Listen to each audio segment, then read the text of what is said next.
ولا تقولوا لمن يقتل في سبيل الله أموات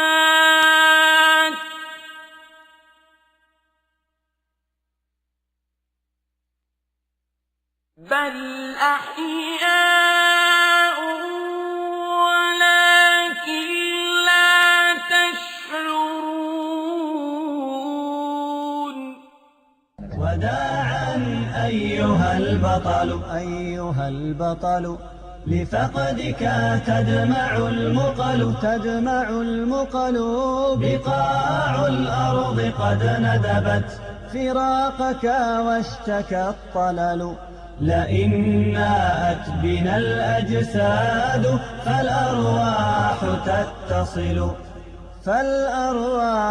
تتصل ففي الدنيا تلاقينا وفي الأخرى لنا الأمل فنسأل ربنا المولى وفي الأسحار نبتهل بأن نلقاك في فرح بدار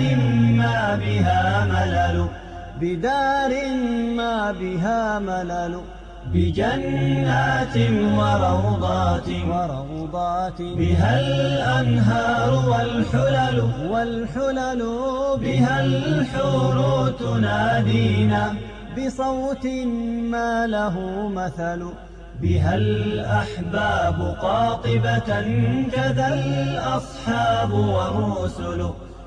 الأصحاب والرسل بها أبطال أمتنا بها شهداؤنا الأول فيا من قد سبقت إلى جنان الخلد ترتحل هنيئا ما ظفرت به هنيئا أيها البطل وداعا أيها البطل لفقدك تدمع المقل بقاع الأرض قد ندبت فراقك واشتكى الطلل. لئن ناءت بنا الأجساد فالأرواح تتصل الله أكبر الله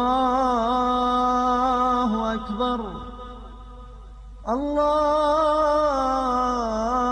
الله أكبر الله أكبر لا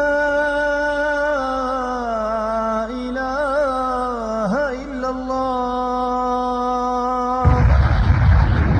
أبناء طيبة يا لطيب حديثهم وترقبوا بمشيئة الله تعالى إصدارنا السادس ضمن سلسلة قوافل الشهداء. والله نسأل أن يجعل أعمالنا خالصة لوجهه الكريم.